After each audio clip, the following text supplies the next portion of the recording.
our culture, our language, everything that makes up who we are as a people, us being Oglala, us being Lakota, those things are important because those things are the only reason why we're still here.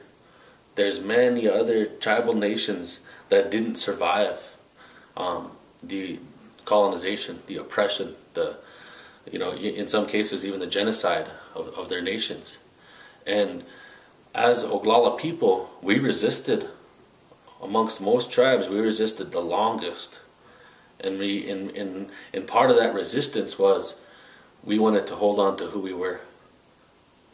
People talk about these leaders, and they talk about these leaders who were uncompromising.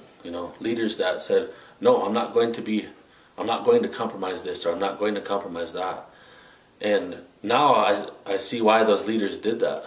Leaders like Crazy Horse. Us holding on to that idea of fighting for who we are is the culture of resistance is as much a part of who we are as our prayer is, as our connection to the Creator, because that resistance is what's helped us hold on to the culture that we have. When the government outlawed our language and outlawed our ceremonies, our people did them anyway, in any which way that we needed to, because we knew, or they knew, our ancestors and our relatives knew that if they did that, our next generation, that we were going to be able to have those things. And those ceremonies, our language, our culture, deeply embedded into our language is laughter. All these different things, they helped us survive the challenges that we went through as a people. And they're the fuel that helps us survive the challenges that we're in here today.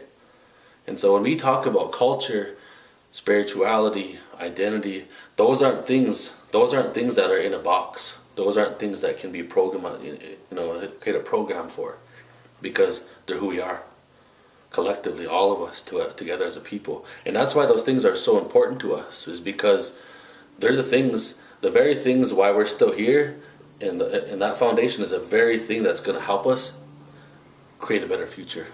It's going to help us to make this vision come to reality. It's going to be on that foundation. The same horse that we've been riding all these years, that's what's going to help us, get out of what we're in here today, and to create a new future.